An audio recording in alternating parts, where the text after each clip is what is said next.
developing interpersonal relation and modifying individual behavior and attitude change, work ethics and work culture. இந்த topic எடுக்க வந்திருக்கிற sir பார்த்தீங்கன்னா doctor MSK Mohideen sir, psychologist, கோயம்புத்தூரில் இருக்காங்க கிளினிக்கு. Sir அவங்க clinic பார்த்தீங்கன்னா எம்எஸ்கே லைஃப் ஆன்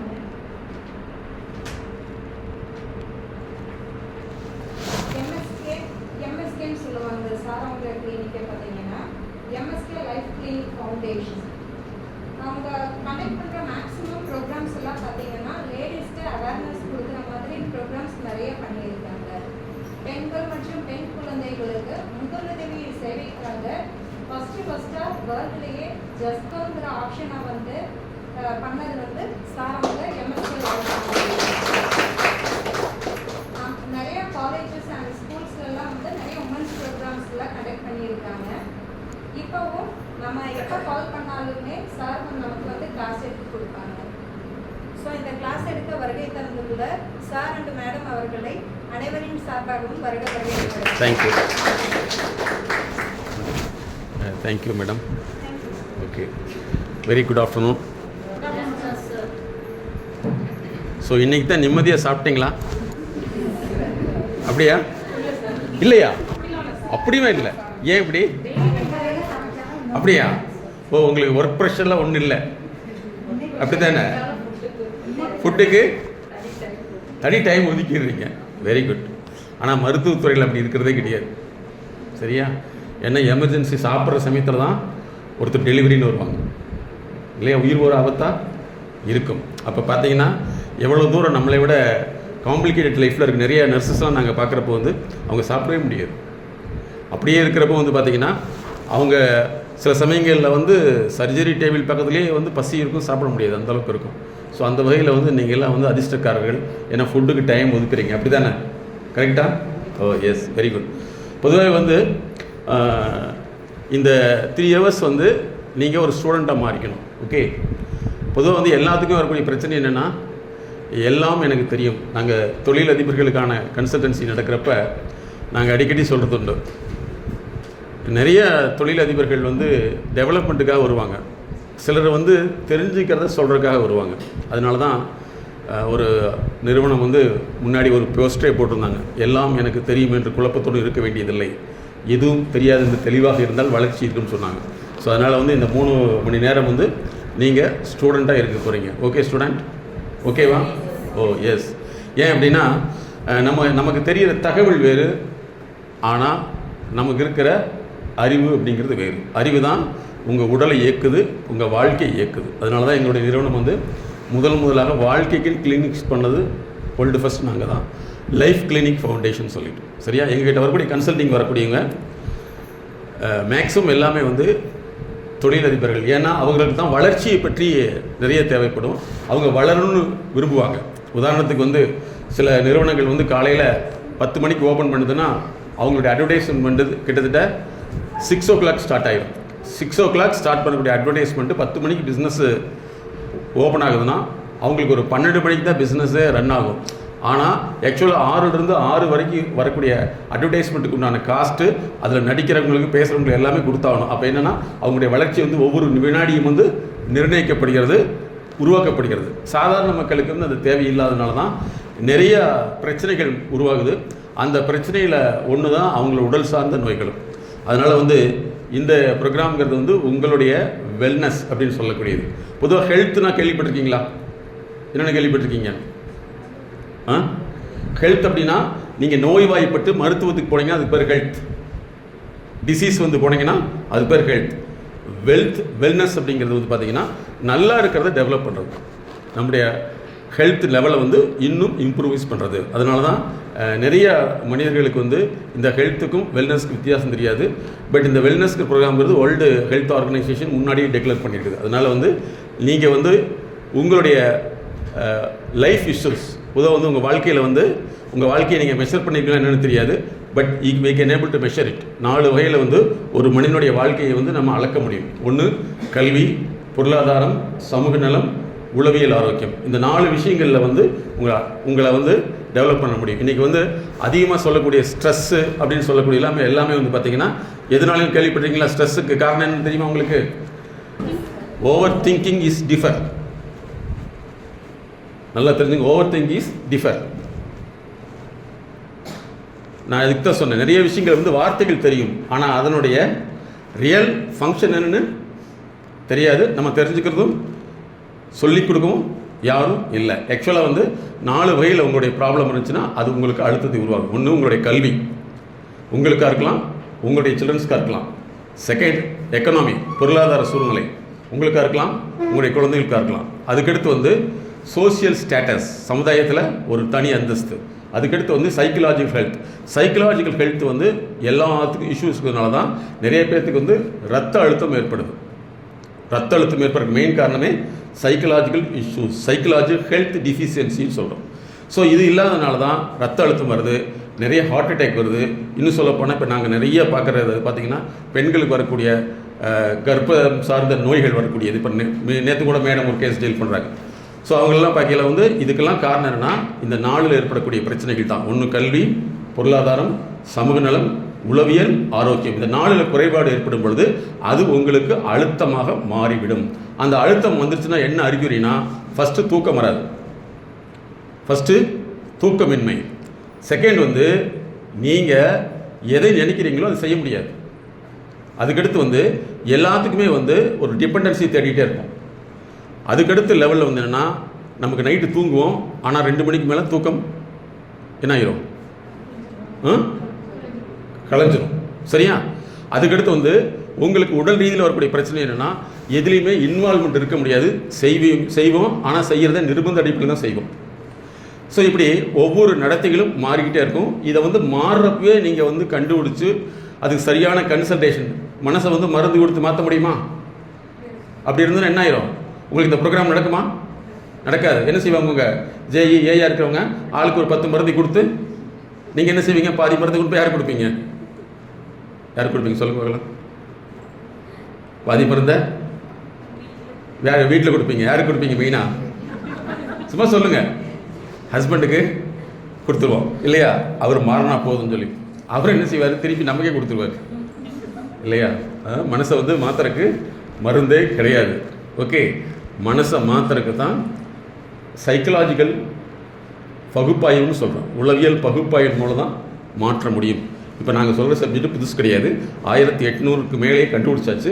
இது சாமானிய மக்களுக்கு வரவே வராது. நீங்கள் மனநோய்ங்கிறது வேறு விஷயம்.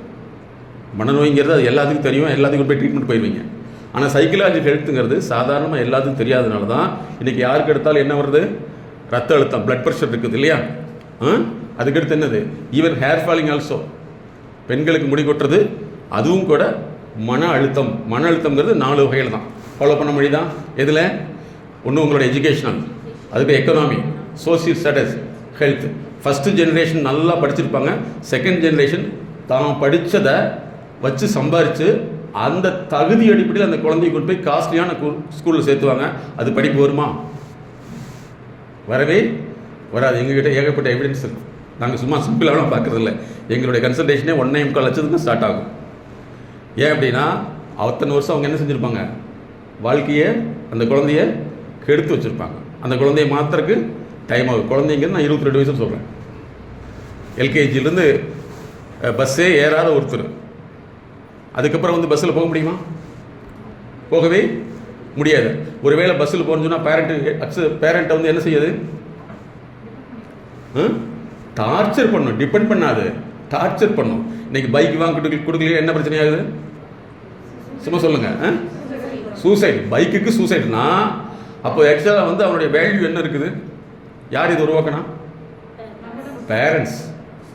ஏன்னா இவங்க சம்பாரிச்சது அவன் என்ஜாய் பண்ணணும். அப்போ என்ன ஆகும்? அவன் என்ஜாய் பண்ணுறதுக்கு பணம் இல்லைங்கிறப்ப நான் எதுக்கு வீண் அப்படின்னு நினச்சிக்கிறான். ஃபாலோ பண்ண முடியுது உங்களுக்கு? அதனால் சாதாரணமான விஷயங்கள் வந்து தகவலாக வந்து உங்களுக்கு போகுமே தவிர அது வந்து செயல்பாடாக போகாது. அதுதான் முக்கியமான விஷயம். உங்கள் நோட் எடுத்துங்க. இந்த ப்ரோக்ராம் பேர் எம்எஸ்கே ப்ரோக்ராம். எம்எஸ்கேங்கிறது நாங்கள் கண்டுபிடிச்ச தெரப்பியூட்டிக் கன்சல்டன்சி. எங்களுடைய நிறுவனம் வந்து MSK life clinic foundation. MSK life clinic foundation. Coimbatore இருக்குது, சென்னை அண்ட் மும்பை. எங்களுடைய official YouTube channel MSK life TV, MSK life TV. Official contact number 9360053930. Madam வந்து சைக்காலஜிஸ்ட் எம்எஸ்கே பிரியா. எம்எஸ்கேங்கிறது எங்களுடைய டீமில் உள்ள mind set knowledge MSK Priya. அவங்க women and child wellness consultant. அவங்களுடைய contact number 9360253930. ரெண்டு நம்பருக்கு என்ன வித்தியாசம்? 2 மட்டும். Okay, very good. 9360253930. Okay. So நீங்கள் மேக்ஸிமம் வந்து கம்ப்ளீட்டாக ஸ்கூல் லைஃப்பை முடிச்சுட்டு வந்திருப்பீங்க. உங்கள் ஸ்கூல் லைஃப் வரைக்கும் எங்களை மாதிரி ப்ரொஃபஷனல் யாராவது இன்ட்ரோடியூஸ் பண்ணி வச்சுருக்காங்களா? பண்ணவே இல்லை, பண்ணவே மாட்டாங்க. நீங்கள் மட்டும் இல்லை, கோவையில் உள்ள முக்கியமான மிகப்பெரிய நிறுவனங்கள் மட்டும்தான் எங்களுடைய கன்சல்டேஷன் மோர் தென் 20 இயர்ஸாக இருக்குது. சரியா? மற்றவங்களுக்கும் இப்படி ஒரு விஷயம் இருக்குதுன்னு தெரிஞ்சாலும் அது என்னன்னே தெரியாது, ஆனால் தெரிஞ்ச மாதிரி சொல்லுவாங்க. அதே மாதிரி சைக்காட்ரிஸ்ட்டுங்கிறது வேறு, அது வந்து மென்டல் ஆகிட்ட நம்ம போகக்கூடியது.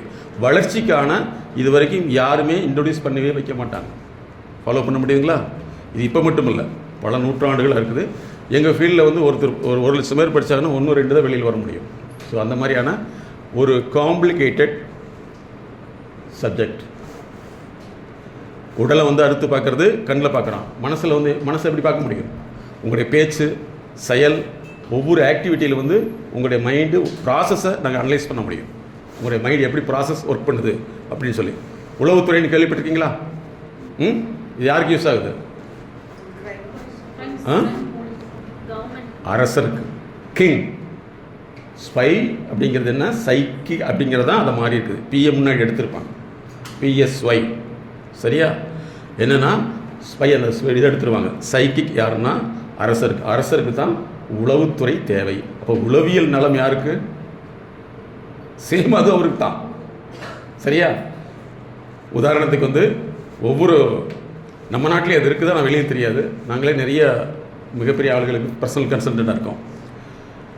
நீங்கள் பிரிட்டிஷ் இளவரசர்லேருந்து பார்த்தீங்கன்னா 3 இயர்ஸ்லேருந்து எங்களை மாதிரி ப்ரொஃபஷனல் கன்சல்டன்ட் தான் வச்சுருப்பாங்க. அவங்களெல்லாம் ஸ்கூல் கொண்டு படிக்க வச்சு எக்ஸாம் எழுத வைக்க மாட்டாங்க. ஃபாலோ பண்ண முடியுங்களா? ஸோ அதனால் வந்து உங்களுடைய வளர்ச்சிக்கான விஷயந்தான் இது. வளர்ச்சி எப்போவெல்லாம் ஏற்படலையோ, நீங்கள் நினைக்கிற மாதிரி வளர்ச்சி ஏற்படலையோ, அதுதான் நோயை கன்வெர்ட் ஆகும். அதனால தான் நாங்கள் 4 விஷயங்கள்: கல்வி, பொருளாதாரம், சமூக நலம், உளவியல் ஆரோக்கியம் ஏற்படக்கூடிய பிரச்சனைகள் உங்களால் வந்து அது தீர்க்க முடியல அல்லது உங்கள் எதிர்பார்க்க முடியலைன்னா உங்களுக்கு வரக்கூடியதான் இந்த தூக்கமின்மையில் ஸ்டார்ட் ஆகும். இதையே நம்ம சரி பண்ணலைன்னா அதுதான் வந்து ஸ்ட்ரெஸ்ஸுங்கிற ஒரு விஷயத்தை கொண்டு வந்துடும். அது ஸ்ட்ரெஸ்ஸுங்கிறத கொண்டு வந்துச்சுன்னா அடுத்து டிஸார்டராக மாறிடும். டிஸார்டர்னால் வந்து எதுவுமே மாறி செய்ய மாட்டோம். சிலது மாறி செய்வோம், சிலது மாறி செய்ய மாட்டோம். அதுக்கடுத்து பார்த்தீங்கன்னா டிசீஸாக ஃபார்ம் ஆகிடும். டிசீஸாக ஃபார்ம் ஆகிடுச்சுன்னா தான் பர்மனெண்ட்டு நமக்கு அந்த நோய்க்கான மருந்து எடுத்துக்குமே தவிர நோய் மூலத்துக்கான மாற்றத்தை எடுத்துக்க தெரியாது. சரிங்களா? ஓகே. பொதுவாக வந்து உங்களுடைய வாழ்க்கையில் வந்து எதெல்லாம் நீங்கள் டிஃபிகல்ட்டிஸாக ஃபீல் பண்ணியிருக்கீங்க? உங்களுக்கு உங்களுடைய லைஃப்பை கடந்த வரையில் வந்து டிஃபிகல்ட்டிஸே எதை டீல் பண்ணியிருக்கீங்க? சிம்பிளாக சொல்ல போனோம்னா, இப்போ டியூஷன் படிக்கிறாங்க, ஒரு வாத்தியார் சொல்லிக் கொடுக்காத வாத்தியாரை அல்லது அந்த ஸ்கூலில் இருந்து 2 மணி நேரம் எக்ஸ்ட்ரா படித்தா படிக்க முடியும்னு நம்ப வச்சுட்டாங்க இல்லையா? அப்படி தானே? 8 மணி நேரம் படிக்க முடியலையா? 2 மணி நேரத்தில் என்ன நடக்கும்? இதைத்தான் 20 வருஷத்துக்கு முன்னாடி தொழிலதிபர்கள் கேட்பாங்க. அது ஹவ் இட் இஸ் பாசிபிள் அப்படிங்கிறத நாங்கள் லேர்னிங்னு கொண்டு வந்தோம். லேர்னிங் வேறு, ஸ்டடி வேறு. ஃபாலோ பண்ண முடியுங்களா? ஸோ அதனால் வந்து உங்களுடைய வாழ்க்கையை வந்து நீங்கள் இனி முறைப்படுத்திக்கிட்டோம்னா டிசீஸ்லேருந்து காப்பாற்றப்படலாம். அதில் மெயினாக வந்து உங்களுக்கு கொடுத்துருக்கிறது என்னென்னா இன்ட்ராபர்சனல்னால் உங்களுக்குள்ளேயே சில கருத்துக்களை வச்சுருப்பீங்க. அந்த கருத்து உங்களுக்கு மட்டும்தான் சரியாக இருக்கும், மற்றவங்களுக்கு தப்பாக இருக்காது, பொருந்தி வராது. அப்போ என்னாகும்? அந்த 2 கருத்துக்கள் பொருந்தி வெளியினா என்னவாகும்? மிஸ் அண்டர்ஸ்டாண்டிங் ஆகிட்டா பரவாயில்ல, எனக்கு ஒத்து வரலைன்னா பரவாயில்ல, என்னவா மாறும்? ஆர்கியூமெண்ட். அடுத்தது சண்டை. சண்டைக்கு முன்னாடி ஒன்று வரும். சொல்லுங்க. சண்டைக்கு முன்னாடி வரும். எடுத்துட்டு அப்புன்னு போயிருப்பீங்க. என்ன வரும்? ஃபர்ஸ்ட் கோபம் இல்லையா? அதுக்கடுத்து என்ன ஆகும்? கோபம் வந்து அக்ரஸிவாக மாறி மாறி என்ன ஆகும்? வெறுப்பாக கன்வெர்ட் ஆகும் இல்லையா? வெறுப்பாக கன்வெர்ட் ஆன பின்னாடி வெறுப்பு எப்படி வெளிப்படும்? யாராவது வந்துட்டு நீங்கள் என்ன செய்வீங்க? பொதுவாக சொல்லுங்களேன்.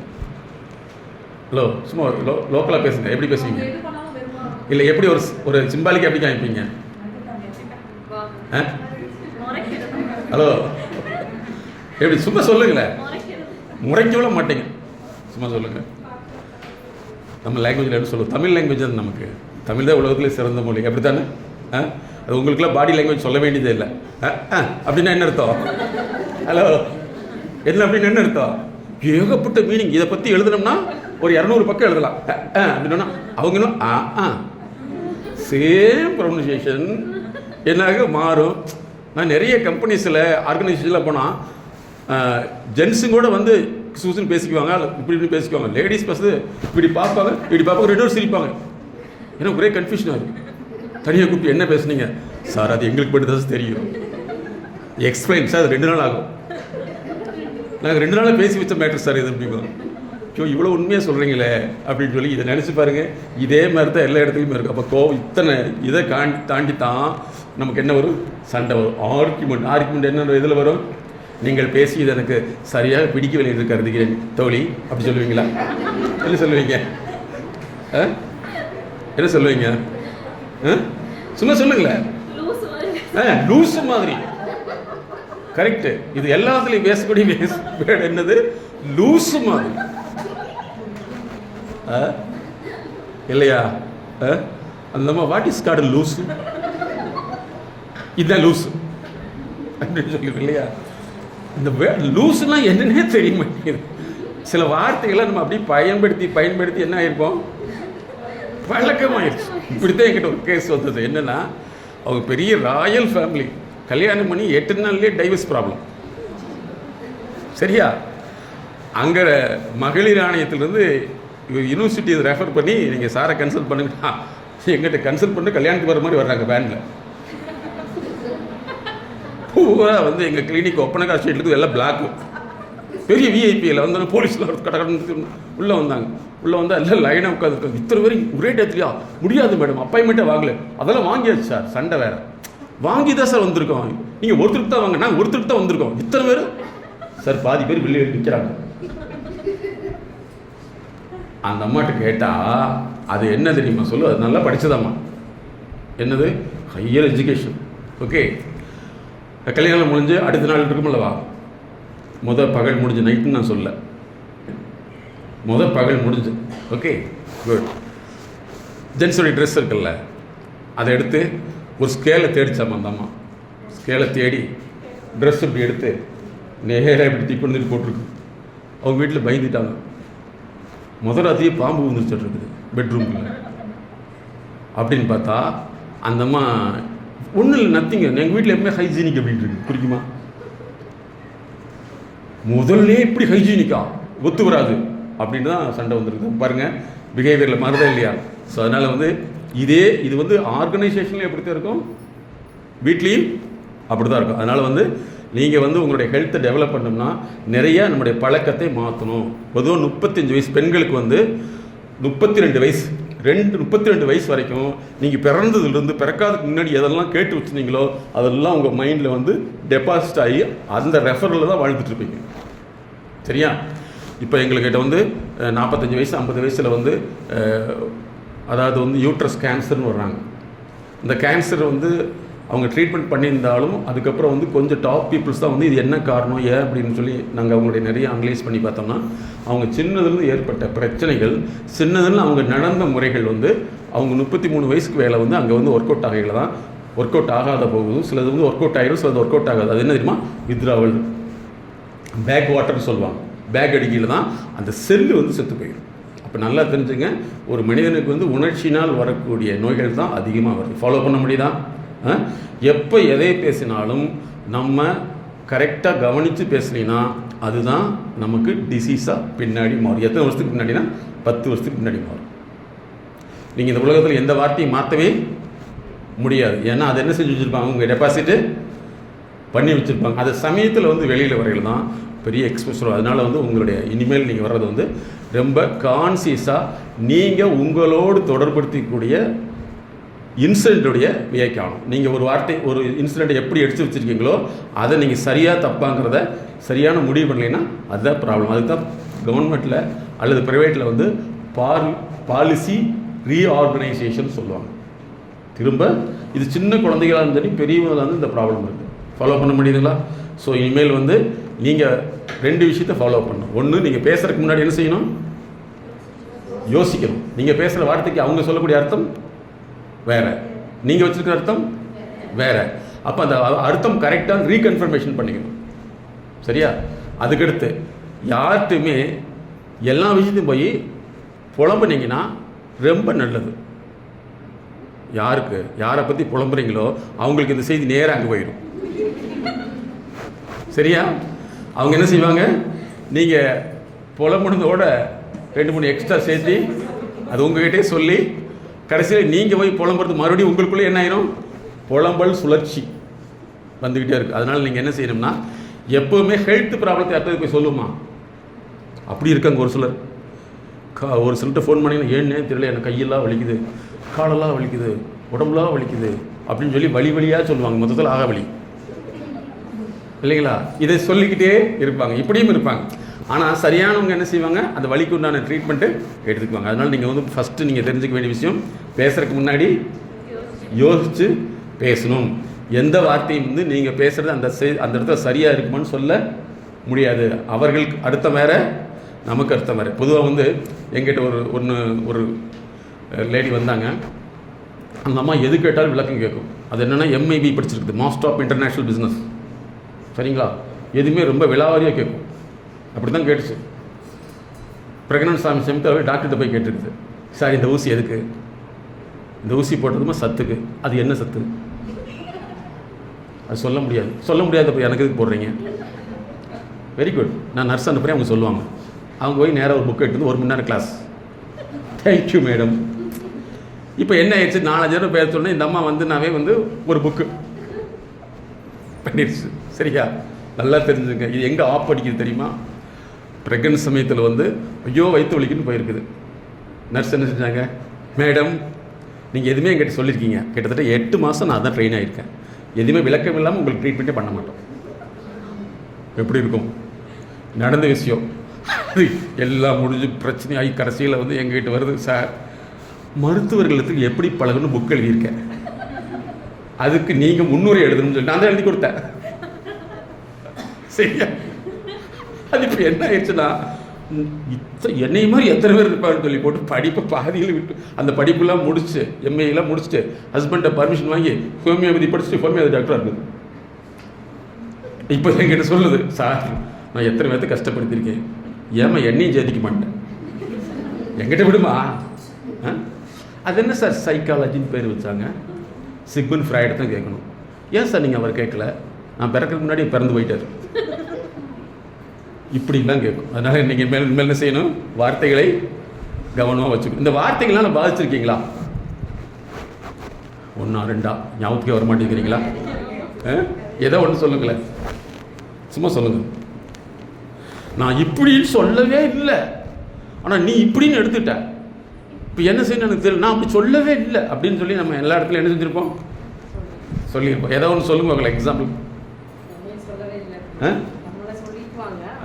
ஆமாம் சொன்னவே இல்லை, உனக்குலாம் அறிவே இல்லை, அல்ல உன்னை சொல்லியம்மா அங்கே சொன்னாலாமா அப்படி இருக்கிறவங்க இருக்குல்ல. அப்புறம் இல்லை நீங்கள் எங்கேயாவது சொல்லி இப்படி மாற்றிருக்கீங்களா, மாட்டிருக்கீங்களா, ஒன்று மாட்டிருக்கீங்களா? நிறைய எக்ஸாம்பிள் சொல்லுங்களேன். அது நீங்கள் லேடிஸாக இருக்கனாலும் இந்த கல்யாணம் முடிச்சு முதல்ல அந்த வீட்டுக்கு போயில வந்து வறுமை ஒரு பிரச்சனை, அதில் வராதில்ல, வருமா? அது அந்த அந்த என்ட்ரன்ஸ் எக்ஸாம் பாஸ் பண்ணாமல் நீங்கள் ஃபேமிலிக்குள்ளே என்ட்ரி ஆக முடியாது. அது மெயின் நீட்டை விட ரொம்ப கொடுமையானது வீட்டுக்கு. நீட்டுக்கு டியூஷன் போகணும் இல்லையா, வீட்டுக்கு எங்கே போய் டியூஷன் போகிறது. அதுக்கு தான் மேடம் வந்து வீட்டுக்குன்னு ஒன்று வச்சுருக்காங்க. என்னென்னா ஃபஸ்ட்டு ப்ரீ மேரிட்டல் கன்சல்டன்சின்னு 3 மந்த் கோர்ஸ் வச்சுருக்காங்க. கல்யாணத்துக்கு முன்னாடி இதெல்லாம் முடிச்சிட்டிங்கன்னா அந்த அம்மாவை நீங்கள் ஹேண்டில் பண்ணலாம். எந்த அம்மாவை? மாம் யா இல்லையா? நீங்கள் யாரை ஹேண்டில் பண்ணுற ட்ரைனிங் வேணுமோ இல்லையோ 2 பேர்த்த ஹேண்டில் பண்ணி ஃபுல் ட்ரைனிங் வேணும். யார் சொல்லுங்க பார்க்கலாம்? ஒன்று மாமியா, அடுத்தது நாத்தனார். இதுலேருந்து எனக்கு நல்லா தெரியுது நாத்தனார்னாலும் ரொம்ப பாதிச்சிருப்பீங்கன்னு நினைக்கிறேன் இல்லையா? இந்த நாத்தனா அங்கே போய் அப்படி கஷ்டப்படும், ஆனால் இங்கே வந்தால் என்ன செய்யும்? இதுதான் செய்யும்.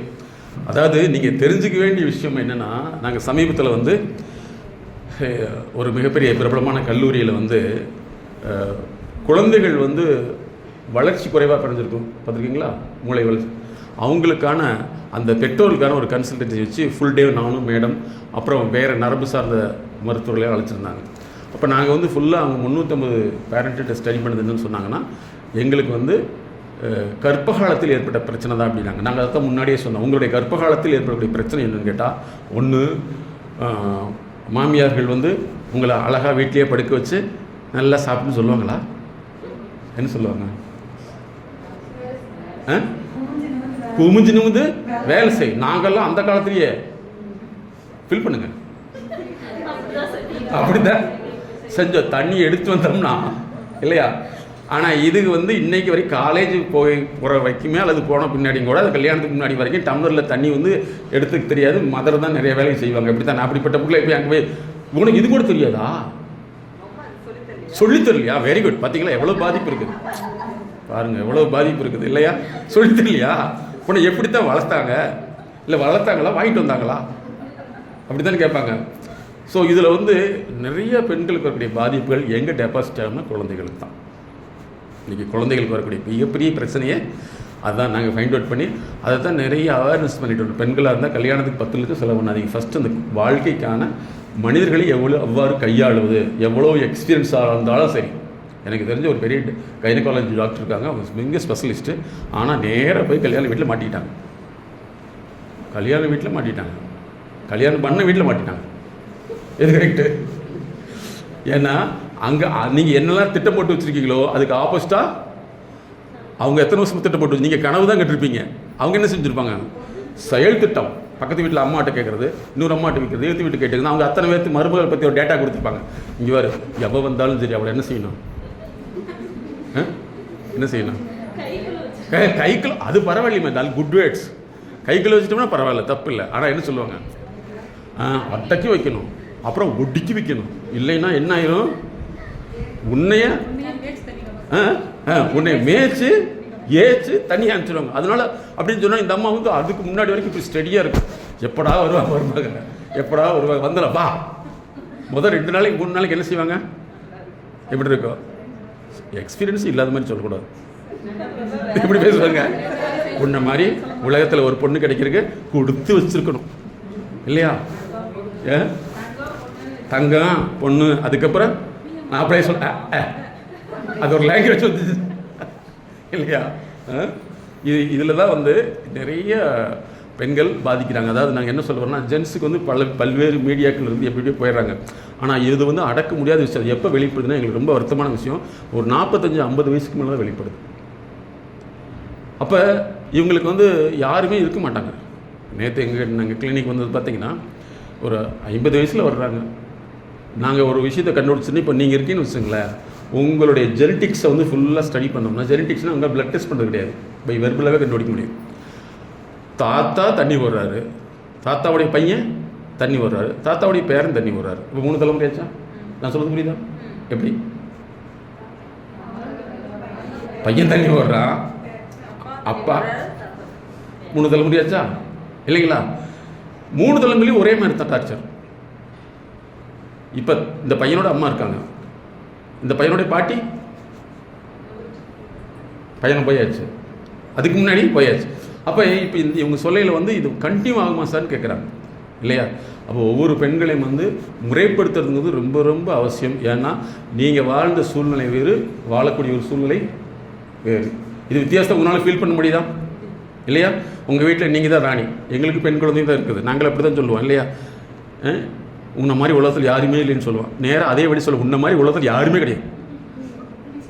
சேம் பேடு தானே? ஹலோ, அப்படித்தானே? ஒரே வார்த்தை தான், ஆள் வேற வார்த்தை வேற. அதில் தான் நிறைய நம்ம மாட்டிக்கிறோம். ஸோ நீங்கள் வந்து டிபார்ட்மெண்ட் கீழே வந்து உங்கள் டிபார்ட்மெண்ட் வேலைங்கிற வேலையிலே 2 பேர்த்த நீங்கள் சமாளிக்க வேண்டியது இருக்குது. உங்களுக்கு கீழே உள்ளவங்க மேலே உள்ளவங்க இல்லையா, இவங்களை சமாளிக்க வேண்டியது. 2 பேரும் சமாளித்து வீட்டுக்கு போனீங்கன்னா அங்கே கீழே மேலே டாப்பு எல்லாத்தையும் சமாளிக்க வேண்டியது இருக்குது இல்லையா. அவங்களாம் வந்தோன்னா மருமகள் வேலைக்கு சென்று விட்டால் அவர்களுக்கு ஒரு காஃபியை போட்டு கொடுக்கலாம் என்று ஆசைப்படுகிறேன் அப்படின்பாங்களா? சொல்லுங்கள். இதெல்லாம் கேட்குறக்கே எவ்வளோ சந்தோஷமாக இருக்குது. இப்படி ஒரு வாழ்க்கை அமைஞ்சதுன்னா சிங்க் வழியா பாத்திரம் இருக்கும் இல்லையா, அதை போய் கழுவி வைக்கிறதுக்குள்ள அவ்வளோதான் இல்லையா. அதுக்குள்ளே அவன் நம்மளை நிறைய தடவை கழுவி ஊற்றிடுவாங்க. இப்படி தானே, வார்த்தை ஒன்று பொருள் வேறு. அதனால் நீங்கள் இனிமேல் வந்து ஃபஸ்ட்டு உங்களுக்கு நீங்கள் தெரிஞ்சுக்க வேண்டியது எழுதிங்க. ஃபஸ்ட்டு வெர்பல் வார்த்தைகளை பயன்படுத்துறது சரியாக முறைப்படுத்தணும். எழுத தெரியாதவங்க பரவாயில்ல, மனசில் வச்சுங்க. எழுத தெரிஞ்சவங்களை ஃபஸ்ட்டு வேர்ட்ஸ் நீங்கள் பேசுறதுக்கு முன்னாடி இன்றைக்கி போன முன்னாடி வீட்டில் வந்து அப்படின்னு நிற்கிறாதீங்க. அவங்களே சந்தேகம் வந்துடும். நேற்று வரைக்கும் கடகன்னு பேசிகிட்டு இருந்த பொருள் இன்றைக்கி பேசுறதுக்கு முன்னாடி அப்படி நிற்குது. யோசிக்கிறதே ஸ்பீடாக யோசிச்சிடணும். என்ன சொன்னீங்க? 2 மணிக்கு மேலே தான் பிரச்சனைன்றாங்க. அதனால் நீங்கள் இனிமேல் ஃபஸ்ட்டு வார்த்தைகளை என்ன செய்யணும், கவனித்து பேசணும். பேசுவீங்களா? இது மாதிரி நிறைய மாட்டிருக்கீங்களா? வார்த்தைகளை கொடுத்து வாங்குறதும் கேள்விப்பட்டிருக்கீங்களா? ஒன்றை கொடுத்து ஒன்றை கொடுத்து நல்லா தமிழ் சொல்லுங்கள். ஒன்றை கொடுத்து 9 வாங்கிக்கிறேன். Correct, very good. யாரோ உங்களுக்கு ட்ரைனிங் கொடுத்துருக்காங்க. அனுபவம், அதுதான் ட்ரைனிங். அனுபவம் தான் ட்ரைனிங் இல்லைங்களா? அதனால் பரவாயில்ல, ஒன்று கொடுத்து 9 வாங்கிக்கிறது. அந்த மாதிரி ஒரு வாங்கி கேட்டின ஒரு சுயான அனுபவம் ஒன்று சொல்லுங்களேன். என்னத்தை சொல்கிறது, 1 2 இதை இப்போ கொஞ்ச நேரத்துக்கு முன்னாடி வரைக்கும் எப்படித்தேன் இல்லையா.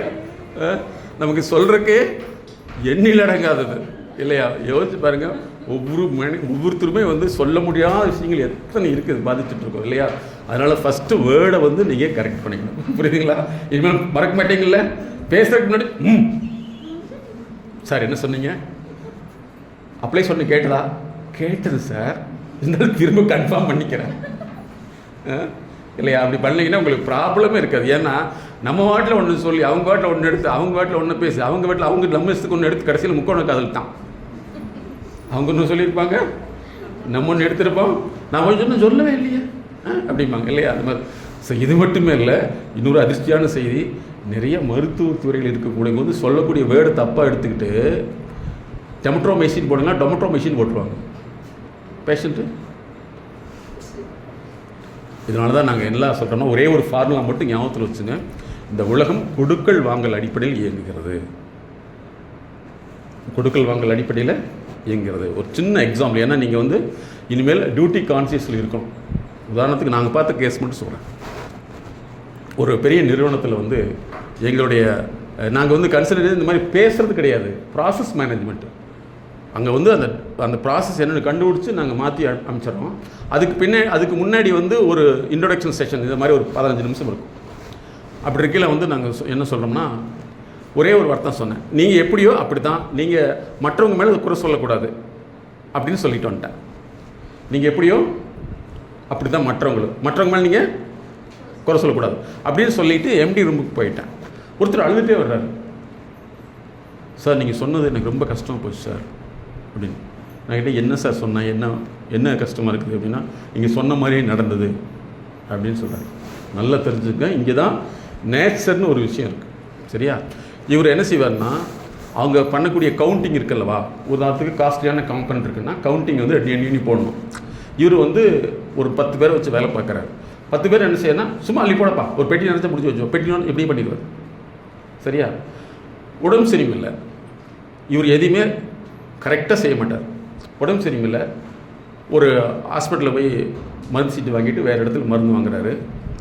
மருந்து வாங்கிட்டு மருந்து எடுத்து வைக்கல, மாற்றி எடுத்து வந்து கொடுத்துட்றாரு சரிங்களா. 1 மாதத்துக்கு பின்னாடியும் தெரியுது அந்த மருந்து மாற்றி சாப்பிட்டேன்னு சொல்லி. எப்படி தெரியுதுன்னு சொன்னால், அந்த அம்மாவுக்கு வந்து ஒரு மிகப்பெரிய ப்ராப்ளம் ஏற்படுது சரியா.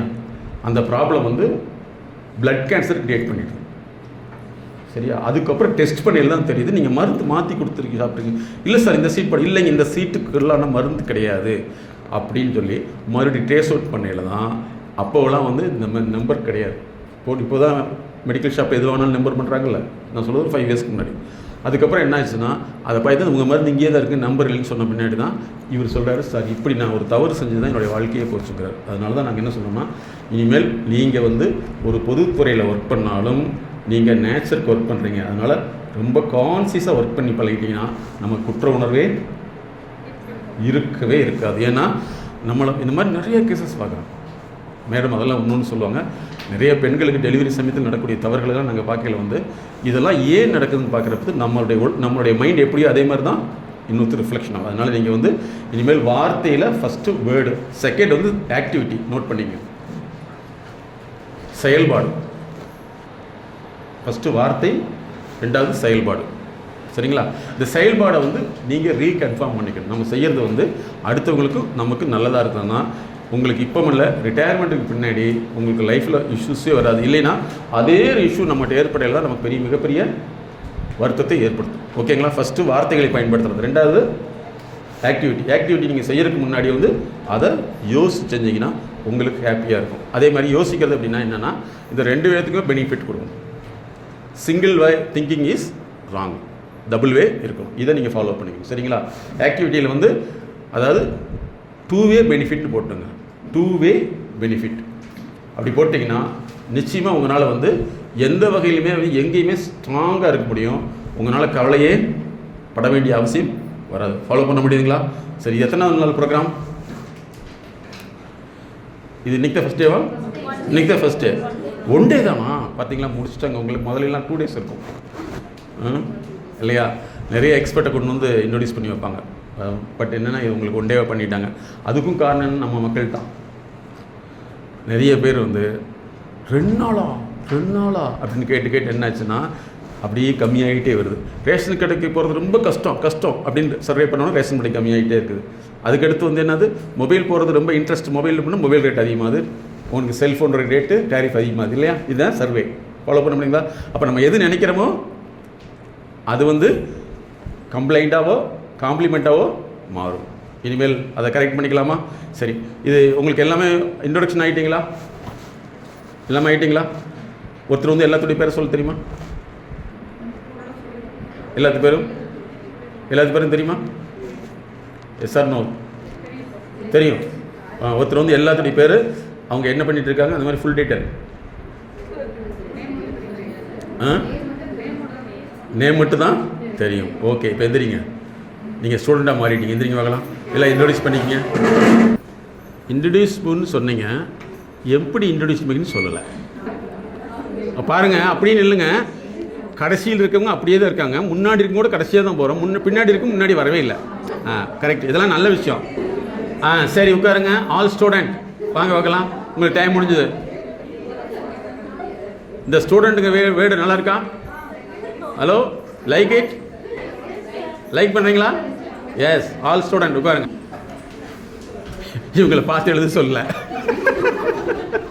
நீங்கள் என்ன செய்கிறீங்கன்னா, 2 பேர் வான்னு சொன்னப்ப ஏன் வர முடியல அப்படிங்கிறதுக்கு ஒரு 5-10 காரணங்கள் எழுதுங்க. நீங்க என்ன செய்றீங்கன்னா, கூப்பிட்டோன்னா அழகா வந்துட்டீங்களே, அதுக்கு என்ன காரணம் எழுதுங்க. 2 பேரும் எழுதுங்க.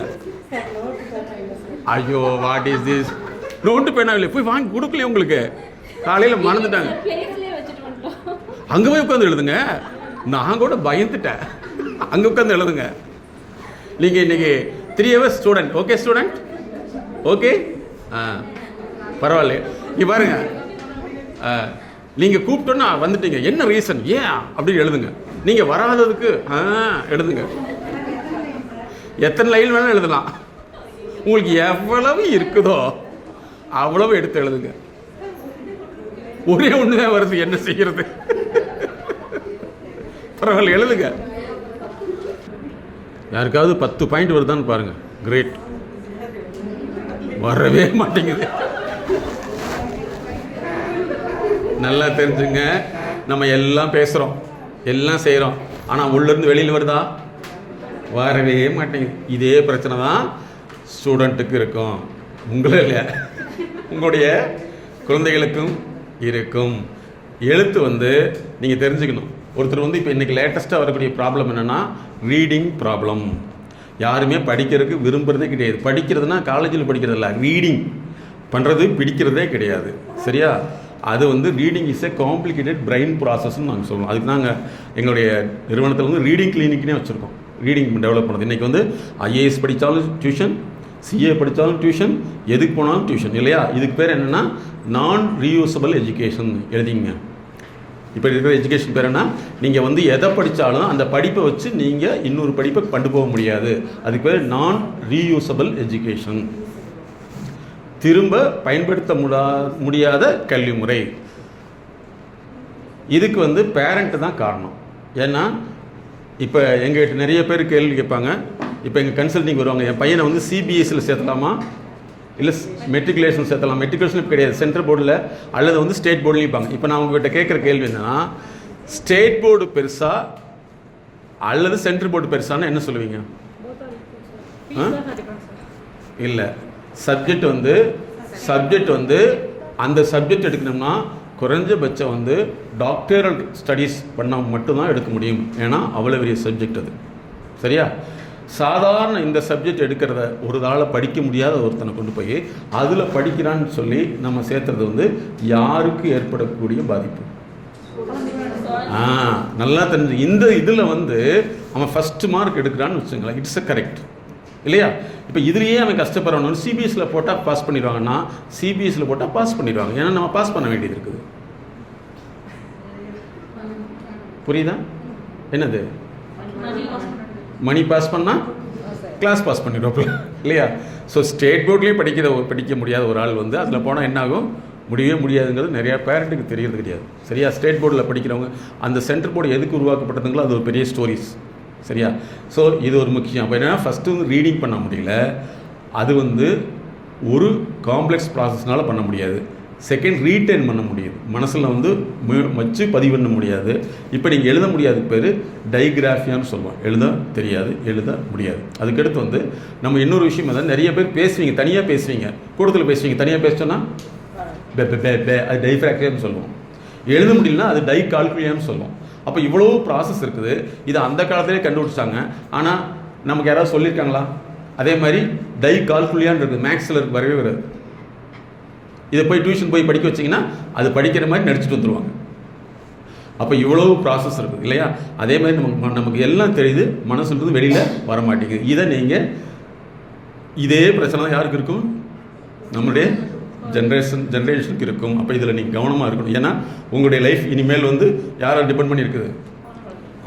குழந்தையை படிக்கலைன்னா நீங்கள் படித்து சம்பாரிச்சது எத்தனையுமே வேஸ்ட்.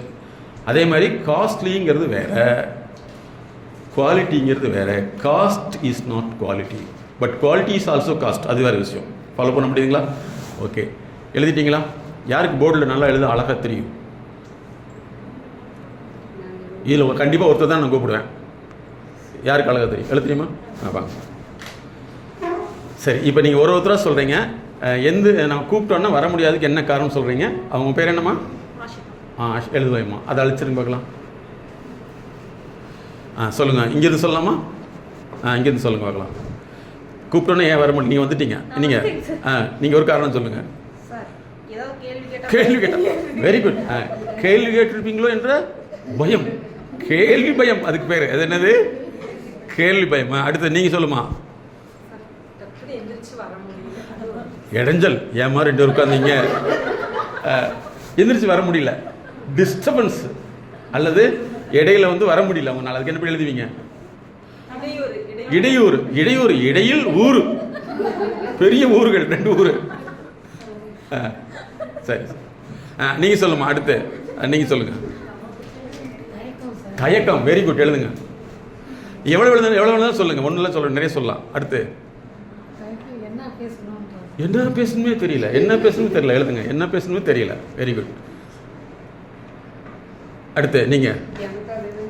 இடையூறுகளா? இடையூறு. அதே இடையூறு. அடுத்தது ஒரே பாயிண்ட் வந்துச்சுன்னா மேலே +1 போட்டுங்க. அடுத்ததுமா.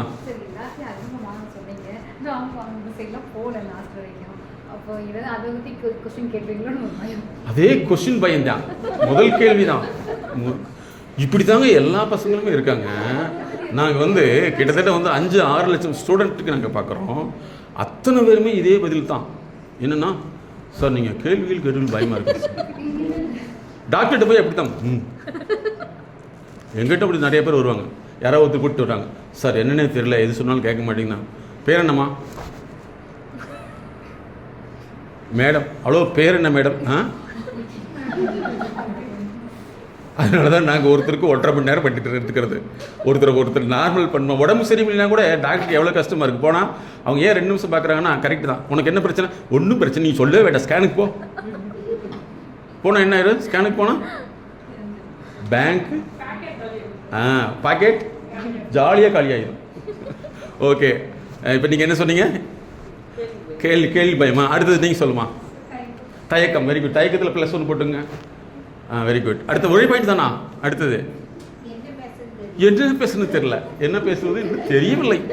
Very good. அடுத்தது என்ன கேட்பீங்க தெரியும் பார்த்தீங்களா? அது இது நல்லா இருக்குல்ல, என்னத்தை கேட்பீங்கன்னு எங்களுக்கு தெரியவே இல்லை. Okay, very good.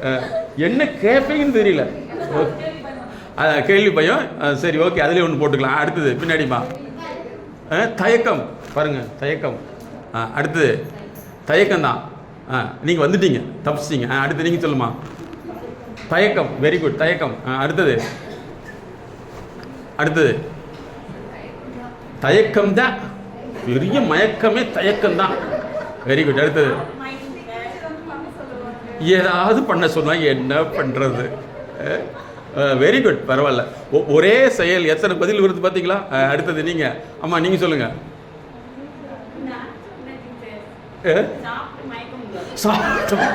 பார்த்தீங்களா?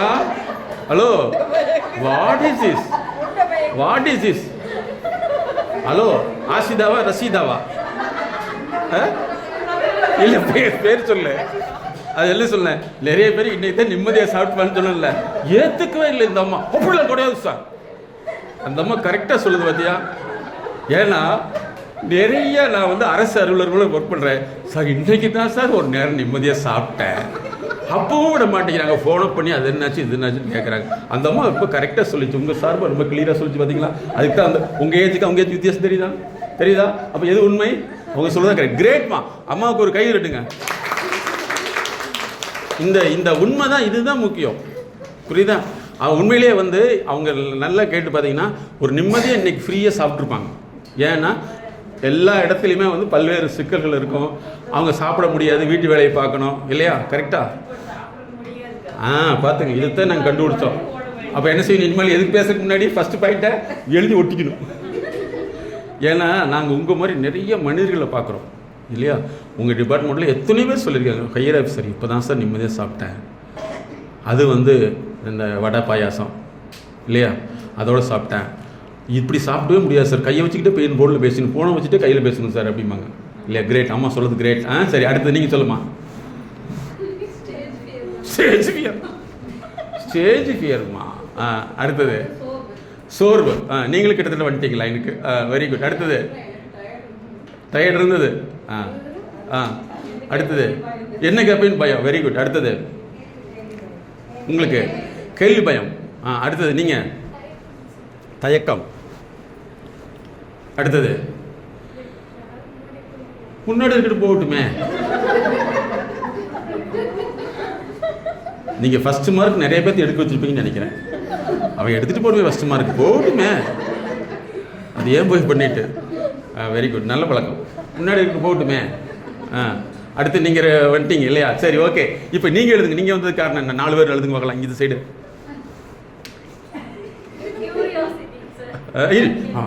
இரு, ஒரு ஒருத்தரா அது முதல்ல நீங்கள் எழுதிருங்க பார்க்கலாம். கியூரியாசிட்டி. ஓகே. அடுத்து எல்லாத்துலேயும் வெரி குட். ஓகே. அடுத்தது ஓகே, குட். அடுத்தது ஆர்வம். சரி, ஓகே. அடுத்தது ஒன்னோடு தான். ஓகே. அப்புறம் நீங்கள் கான்ஃபிடென்ஸ். ஓகே. தைரியம். ஓகே. நீங்கம்மா?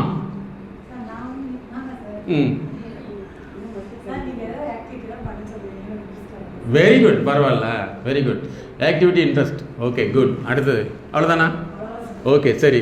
இப்போ நீங்கள் வந்து இப்போ எதாவது பார்த்துருக்கோம். தயக்கம் எத்தனை பேர் இருக்குமா? சரி, அப்போ வந்து கேள்வி பயம் வந்து 5 பேர் இருக்குது. அப்புறம் இடையூறுனால 2 பேர், தயக்கம் 7 பேர், ஏதாவது பேச தெரியலையா அல்லது கேள்வி கேட்டிருப்போம் அப்படின்னு சொல்லிட்டு 2 பேர். அதுக்கடுத்தது என்ன, ஏதாவது செய்ய சொல்லிங்களோன்னு ஒருத்தர். அதுக்கடுத்து உணவு மயக்கம் 1, அப்புறம் ஸ்டேஜ் ஃபியர் 1, சோர்வு 1, அப்புறம் போகட்டும் வேற யாராவது போகட்டுமேங்கிற 1. அதுக்கடுத்து கியூரியாசிட்டி 2, பி ஃபர்ஸ்ட் 1, கான்ஃபிடென்ட் 2, அப்புறம் ஆக்டிவிட்டி இன்ட்ரெஸ்ட் 1. ஓகே, இப்போ யோசிச்சு பாருங்க. இது வந்து அடுத்தவங்ககிட்ட பழகிறதையும் உங்களை தடுக்கும், அடுத்தவங்ககிட்ட பேசுறதையும் தடுக்கும், உங்களுக்குள்ளே ஒரு விஷயத்தை உருவாக்கும். சரியா? இதுதான் வந்து நீங்கள் உட்காருங்க. குட். இப்போ நீங்கள் எழுதிங்க, இந்த பிரச்சனையினால உங்கள் வாழ்க்கையில் எதெல்லாம் நீங்கள் இழந்திருக்கீங்க, இந்த தயக்கத்தினால எதெல்லாம் நீங்கள் வந்து மிஸ் பண்ணியிருக்கீங்க, இந்த மாதிரி உங்கள் லைஃப்பில் மிஸ் ஆன விஷயங்களை எழுதுங்க பார்க்கலாம். நீங்கள் தமிழே எழுதிக்கலாம், நான் பார்க்க மாட்டேன். நீங்கள் இதனால் வந்து மேற்சொன்ன விஷயங்கள்னால எவ்வளோ விஷயங்கள் உங்களுக்கு பாதிப்பு ஏற்படுத்தி, எவ்வளோ மிஸ் பண்ணியிருக்கீங்க உங்கள் லைஃப்பில். என்னம்மா லைஃப் இல்லை? கரெக்டு. இப்போ பாருங்க, கேட்க இப்போ இவங்க சொல்கிறது கரெக்டு. கேட்க வேண்டிய சமயத்தில் கேள்வியே கேட்காம இப்போ பதிலை மட்டுமே பார்த்துட்டு இருக்கோம் இல்லையா? அதனால தான் என்ன செஞ்சிட்டாங்கன்னா, உங்களுக்கு இது சாட் ஜிபிடி இருக்குல்லவா, அது அந்த காலத்தில் கோனார் தமிழ் இருக்குல்ல, கோனார் தமிழருடைய அடுத்த ஃபார்மேட் தான் சாட் ஜிபிடி. என்னென்னா, சாட் ஜிபிடி யார் யூஸ் பண்ணுறாங்களோ அவங்களுக்கு வந்து மூளையினுடைய செயல்திறன் சுத்தமாக குறைஞ்சி போச்சுங்கிறது இன்றைக்கி ரிசர்ச். அதே மாதிரி நீ கேள்வியே கேட்கக்கூடாது, பதிலவே நான் கொடுத்துறேன், கேள்வி மனப்பாடம் பண்ணிக்கோ, பதிலையும் மனப்பாடம் பண்ணிக்கோன்னு சொல்கிறது தான் அந்த காலத்து கோனார் தமிழ். இன்றைக்கி அது என்னவா மாறிடுச்சு? சாட் ஜிபிடியாக மாறிடுச்சு.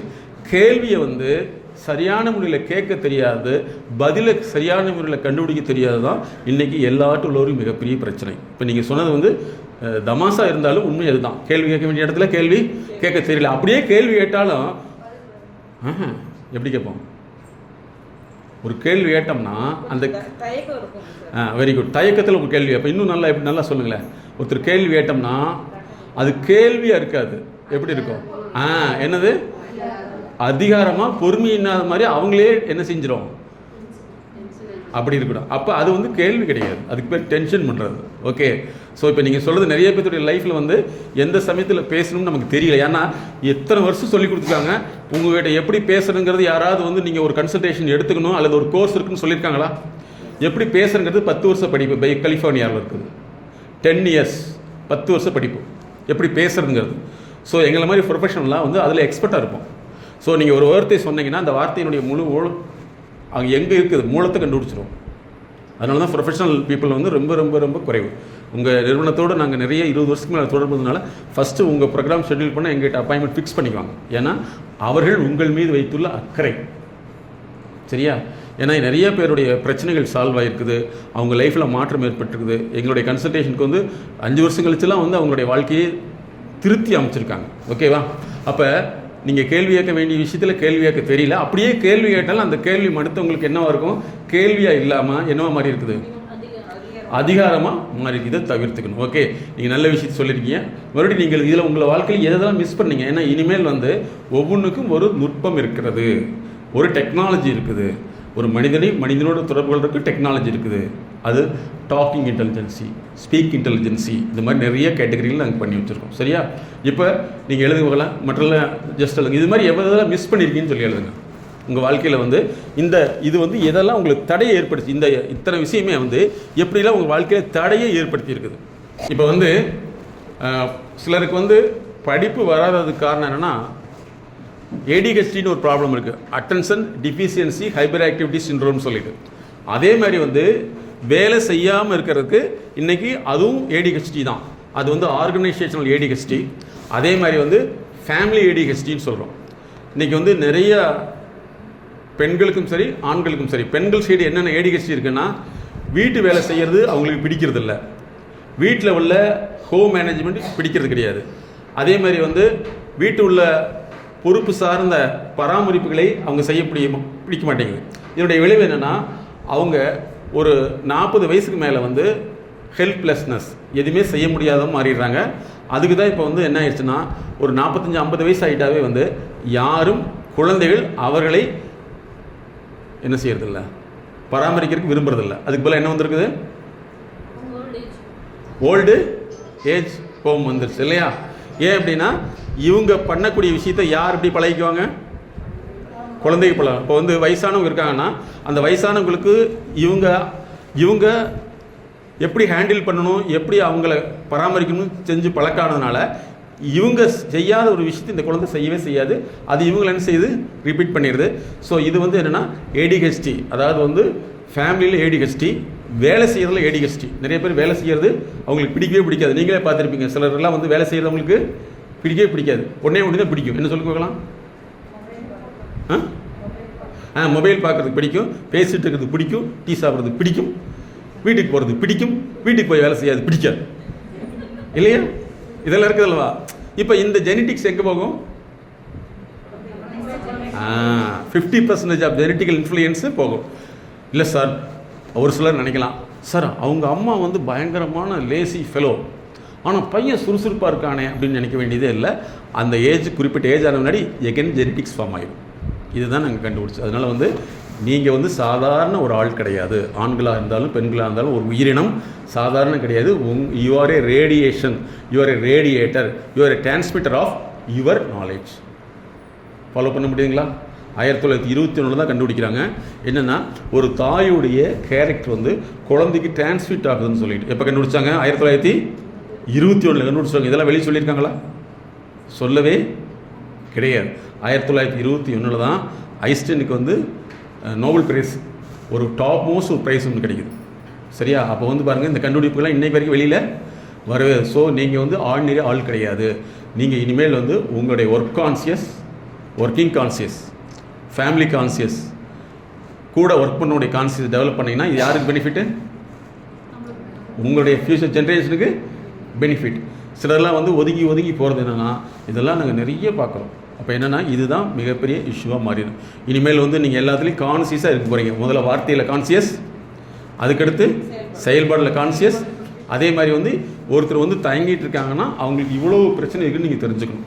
உங்கள் ஆஃபீஸ்லேயே இருக்காங்க, ஒருத்தர் வந்து அப்படி யோசிச்சுட்டு இருக்காங்கன்னா நீங்கள் உங்களை மாதிரி நினச்சிக்கணும், நம்மளை மாதிரி தான் வாங்க அப்படின்னு சொல்லிட்டீங்கன்னா அவங்க என்ன ஆயிரும்? உண்மையிலே சந்தோஷமாயிருவாங்களா, இருக்க மாட்டாங்களா? மக்களுக்கு இன்றைக்கி என்ன தேவைன்னா, என் பிரச்சனையை வந்து சால்வ் பண்ணுங்கிறது தான் தேவை. அதை தான் எங்களுடைய நிறுவனம் செய்து விட்டு வருது. ஓகேவா? கிளியர்? ஓகே. இனிமேல் சாதிச்சிடலாமா? இனிமேல் உங்கள் ஆஃபீஸில் யாராவது ஒருத்தர் ஹெல்ப் கேட்டால் வந்து துடுத்துன்னு ஓடிடணும். ஓடி போய் என்ன வாட் இஸ் ஹெல்ப் அப்படின்னு கேட்டிங்கன்னா நீங்கள் கிரேட். சரியா? நான் இதை வந்து ஒரு 10 இயர்ஸ்க்கு முன்னாடி வந்து ஒரு பெரிய கான்ஃபரன்ஸை சொல்கிறேன். என்னுடைய வாழ்க்கையில் அது மாற்றமாக நடந்திருக்குன்னு சொல்லி அவர் ஒருத்தர் சொல்கிறார். அவர் யாருன்னா, கண்டக்டராக இருக்கார் மதுரை பஸ்ஸில். அவருடைய கேரக்டர் என்னென்னா, சில்லறை வாங்காதவங்களாம் சில்லறை வாங்கிங்க அப்படின்னு சொல்லிட்டு அந்த வர்றதுக்கு முன்னாடி கொடுத்துட்டே இருப்பார். இது வந்து ஒரு யூனிவர்சிட்டியுடைய டாப் மோஸ்ட் ஹெச்ஓடி பார்த்துக்கிட்டே இருக்கார். அது பஸ்ஸில் பயணம் பண்ணிகிட்டே இருக்கார். கூட்டிகிட்டு போய்ட்டு 5 இயர்ஸ்க்கு முன்னாடி அவர் சொல்கிறார், தம்பி நீ வந்து இவ்வளோ பர்ஃபெக்டாக இருக்க, நான் உனக்கு ஏதாவது ஒன்று செய்யணும்னு நினைக்கிறேன், நீ என்ன வந்து பாருன்னு கேட்டிருக்காரு. சார் நான் உங்களை எங்கே சார் வந்து தேடுறதுன்னு அட்ரஸ் கொடுத்து வான்னு சொல்லியிருக்கேன். அப்போ தான் தெரியுது அவர் யூனிவர்சிட்டியில் முக்கியமான டாப் ப்ரொஃபஸர்னு சொல்லிட்டு. அங்கே போகணுன்னு என்ன பண்ணியிருக்காரு, அப்போ அவரே ஃபீஸை கட்டி 3 வருஷத்துக்கு தேவையான ஃபீஸ் நான் உனக்கு கட்டிடுறேன், நீ வந்து டிஸ்டன்ஸில் படிக்கிறார். நல்ல ஞாபகத்தில் வச்சுங்க சார், அப்படின்னு நீ படியப்பா அப்படின்னு சொல்லிட்டு அந்த 3 வருஷத்துக்கு நான் பணத்தை வந்து டெபாசிட் பண்ணி படிக்க வச்சிடறாரு. 3 வருஷம் படிக்கிறாரு. அதுக்கப்புறம் ஹையர் ஸ்டடீஸ் மாஸ்டர் டிகிரி படிக்க வைக்கிறாரு. இன்றைக்கி வந்து ஒரு பத்திரிகை ஆசிரியராக இருக்கார். அப்போ அவர் சொன்னார், நான் வந்து இந்த ஒரு சின்ன விஷயம் செஞ்சேன், ஆனால் அது எங்கே இழுத்துட்டு போயிடுச்சு. என்னுடைய ப்ரொஃபஷனல், எங்களுடைய நிறுவனத்துடைய ப்ரொஃபஷனல் கேரியரில் ஒரு பையனை கூட்டிகிட்டு வர்றாங்க. அவன் வந்து ட்ரூமான அதிர்ச்சி, ட்ரூமானா ஒரு அதிர்ச்சி. அவனால் பேச முடியல, எதுவுமே செய்ய முடியல, அழுகிறான், என்னென்னோ பண்ணுறான். என்ன இப்படின்னா, அவன் +2 முடிச்சு டிகிரி போய் ஒரு 2 வருஷம் ஆகுதுன்னு வச்சுங்களேன். அந்த சூழ்நிலை இருக்கான். அப்புறம் அந்த பையனை நாங்கள் ஃபுல்லாக அனலைஸ் பண்ணிவிட்டு கிட்டத்தட்ட 3 மாதம் அந்த பையனை வந்து காலேஜெலாம் போவேன்னு சொல்லிட்டு ஃபுல்லாக அனலைஸ் பண்ணி அந்த ப்ராப்ளத்தை சால்வ் பண்ணேன். எகெயின் வந்து கொஞ்சம் நார்மலாக காலேஜுக்கு அனுப்புகிறேன். காலேஜுக்கு போனோன்னா அந்த காலேஜில் உள்ள ஹெச்ஓடி ஏப்பா எத்தனை நாள் கேட்குறாரு. இந்த மாதிரி சார் எனக்கு ஒரு பிரச்சனை ஆயிடுச்சு. என்ன பிரச்சனைன்னு கேட்குறப்ப தான் தெரியுது அவங்க அம்மாவோட வந்து இங்கே டூர் வந்திருக்காங்க கோயம்புத்தூர். அவங்க அம்மாவை ஹாஸ்பிட்டலில் கொண்டு போயிருக்காங்க உடம்பு சரியில்லைன்னு. கொண்டு போய்ட்டு 2 செகண்டில் அம்மா இறந்துட்டாங்க. இது அவனுக்கு மிகப்பெரிய அதிர்ச்சியாக மாறி அவனால் அதை சமாளிக்கவே முடியல. அந்த சமயத்தில் எங்ககிட்ட வர்றாங்க. நாங்கள் 3 மந்த் அவனை நார்மல் பண்ணி இது அவங்க சொன்னோன்னே உடனே அவர் என்ன சொல்லிட்டாரு, இல்லை அப்படின்னா நான் அந்த சாரை நாங்கள் பார்த்தா ஆகணும், சாரை நம்ம வந்து காலேஜுக்கு இன்வைட் பண்ணி ஆகணும்னு சொல்லிவிட்டு என்ன சீஃப் கெஸ்ட்டாக அங்கே கூப்பிட்றாங்க. சரிங்களா? நம்ம ஒருத்தருக்கு ஒன்று செய்யறது எப்படி மாறுது, நம்ம அந்த இடத்துல பணம் வாங்காமல் செய்யலை, ஆனால் செஞ்சதுடைய டெப்த்தாக செஞ்சதுடைய விளைவு. அங்கே போகிறோம். அவர் சார் நீங்கள் எங்கள் காலேஜ் முடிச்சுட்டு நான் இங்கே ஒரு பெரிய கூர் இருக்குது, அங்கே எல்லாமே ஃபாரின் பீப்புள் தான், அவங்களுக்கு ஒரு ப்ரோக்ராம் ஆர்கனைஸ் பண்ணியிருக்கேன், கல்யாண மண்டபத்தில் ஆர்கனைஸ் பண்ணுறாரு. அங்கே போய் அவங்களுக்கு ஒரு கன்சல்டன்சி இந்த மாதிரிலாம் இப்படி இதுக்கெலாம் இருக்குது ஒரு விழிப்புணர்வு கொடுக்குறோம். கரெக்டாக வந்து 1 இயர் கழித்து எனக்கு ஃபோன் வருது.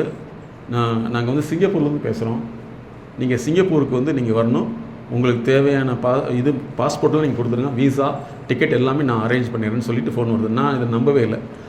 உடனே வந்து அவர் சொல்கிறார், சார் உங்களுக்கு ஃபோன் வரும், நீங்கள் அதை பாஸ்போர்ட்டை கொடுத்துருங்கன்னு சொல்லிட்டு கொடுத்த பின்னாடி பார்த்தீங்கன்னா சிங்கப்பூரில் கிட்டத்தட்ட வந்து 1 மந்த் என்னை எல்லா இடத்துலையுமே சுற்றி காமிச்சு அங்கே நிறைய ப்ரோக்ராம் ஆர்கனைஸ் பண்ணாங்க. அப்போ தெரிஞ்சுங்க நம்ம ஒருத்தருக்கு வந்து நம்மளுடைய செய்ய வேண்டிய லிமிட்டுக்கு மேலே ஒரு நல்லது செய்யலை, அது எங்கே எடுத்துகிட்டு போகுது. இன்றைக்கி வரைக்கும் நான் எந்த நாட்டுக்குமே சொந்த காசில் செலவு பண்ணி போனதே இல்லையுமா. எல்லாம் என்னோட பலனை அனுபவித்தவர்கள் தான் என்னை கூட்டிகிட்டு போய் இந்த நாட்டில் நீங்கள் உங்களுடைய ப்ரோக்ராம் வந்து போகணும், நிறைய பேருக்கு விழிப்புணர்வு செய்யணும் செய்கிறாங்க. இதுதான் நம்ம வேலைக்கு அப்பால் செய்யக்கூடிய ஒர்க் எத்திக்ஸ். இப்போ சொன்னாங்களோ ஒர்க் எத்திக்ஸ்னால் எத்திக் அப்படின்னா அந்த வேலைக்கு அதிகமாக நம்ம செய்யக்கூடிய நிலைன்னு அர்த்தம். அதாவது தர்மம்னு சொல்லுவாங்க. ஒர்க் எத்திக்னா தர்மம்னா என்ன தெரியுமா, ஆர்டர். கர்மானா செயல். நீ கர்மம் சொல்லக்கூடாது. கர்மானா என்னது, சான்ஸ்கிரிட்டில் செயல். தர்மானா ஆர்டர். 1 2 3 4 5 6 இப்படி இருக்கல்லவா, இதுதான் ஆர்டர். இந்த மாதிரி செய்யலை நமக்கு ஒரு மிகப்பெரிய வாழ்க்கையில் மாற்றம் வருவதற்கு நாங்கள் என்ஜாய் பண்ண ஒரு விஷயம் தான் உங்களுக்கு சொல்கிறேன். அப்போ இனிமேல் நீங்கள் என்ன செய்யணும்னா, எந்த விஷயமா இருந்தாலும் நீங்கள் வந்து உங்கள் வீட்டுக்காக சம்பாதிக்கிறது இல்லை அப்படின்னு முடிவு பண்ணிக்கிறோம். ஒரு நர்ஸ் வீட்டுக்காக சம்பாதிக்கிறா இருந்துச்சுன்னா ஊசி போட்டு போயிடலாம், ஆனால் எவ்வளோ கேர் எடுத்துக்கிறாங்க. ஒரு டாக்டர் வீட்டுக்கு போகிற சம்பாதிக்கிறா இருந்துச்சுன்னா அவங்க வந்து சர்ஜரி பண்ணிவிட்டு அங்கேயே தான் இருப்பாங்க. நீங்கள் வந்து பேசி அந்த பேச்சு நார்மலாக வரைக்கும் அவங்க உயிரை கயிறு பிடிச்சிட்டே இருப்பாங்க. அதுதான் அந்த பணிக்கப்பால் செய்யக்கூடிய விஷயம். ஸோ இதை நீங்கள் ஃபாலோ பண்ணிங்கன்னா நிச்சயமாக நமக்கு நம்மளுடைய சந்தேகத்துக்கு நம்மளை மாதிரியே ஒருத்தர் வருவார். அப்போ நம்ம எவ்வளோ நல்லவங்களாக இருக்கலாமோ அதே மாதிரி அவங்க நல்லவங்களாக நமக்கு மாறுவாங்க. அது இப்போ தெரியாது, ஆனால் தெரியும். அதுதான் நாங்கள் பார்த்த ஒரு விஷயம். இன்னொன்று என்னென்னா, இது இன்னொரு எக்ஸாம்பிள் சொல்கிறேன். ஒருத்தர் வந்து ஒரு 50 லட்ச ரூபா ப்ராப்பர்ட்டி அவங்க அக்காவுக்கு கொடுக்க வேண்டியது, அவர் கொடுக்காம இவர் வந்து இவரே வச்சுக்கிறாரு. 50 லட்ச ரூபாய் வச்சுருக்காரு. திடீர்னு இன்னொருத்தர் ஃப்ரெண்ட் ஆகிறாரு. இந்த 50 லட்ச ரூபாய் இதில் இன்வெஸ்ட் பண்ணுறாரு. இன்வெஸ்ட் பண்ண முன்னாடி ஒன்றுமே இல்லை. அப்போ என்ன கணக்கு கரெக்டாக? அவங்களுக்கு கொடுக்க விடான்னு சொன்னேன். இது என்னாச்சு, இங்கேயும் நெல். ஆனால் அவங்களுக்கு கொடுத்துருந்தா கொடுத்த திருப்தியும் கூட இருக்கும். பட் என்னென்னா இந்த அதிர்ச்சியிலையும் அவரும் இறந்துட்டார். அப்போ இந்த உலகம் எப்படிப்பட்டதுன்னா ரிஃப்ளெக்ஷன் தியரி. நாங்கள் ஒரு நோட் பண்ணிங்க. Responsible MSK responsible and reflection theory. MSK responsible and reflection theory. பொறுப்பும் பிரதிபலிப்பும் அர்த்தம். பொறுப்பும் பிரதிபலிப்பும். அதனால் வந்து நீங்கள் ஒர்க் எத்திக்ஸில் வந்து உங்களுக்காக நீங்கள் வேலை செய்கிறதே கிடையாது. உங்களுக்கு வேலை செய்கிறதுக்கு இயற்கை ஒரு வாய்ப்பை கொடுத்துருக்குது இந்த வேலை. அப்படி செஞ்சீங்கன்னா அந்த வேலையில் தோல்வியே அடைஞ்சாலும் நீங்கள் இதை ஜெயிச்சிருவீங்க. சரியா? தோல்வி அடைஞ்சாலும் நீங்கள் இதை ஜெயிப்பீங்க. ஆனால் வேலையே செய்யாமல் ஜெயித்தாலும் நம்ம தான் தோல்வி அடைவோம். ஸோ இதை நீங்கள் மாற்றிக்கலாமா? ஓகே.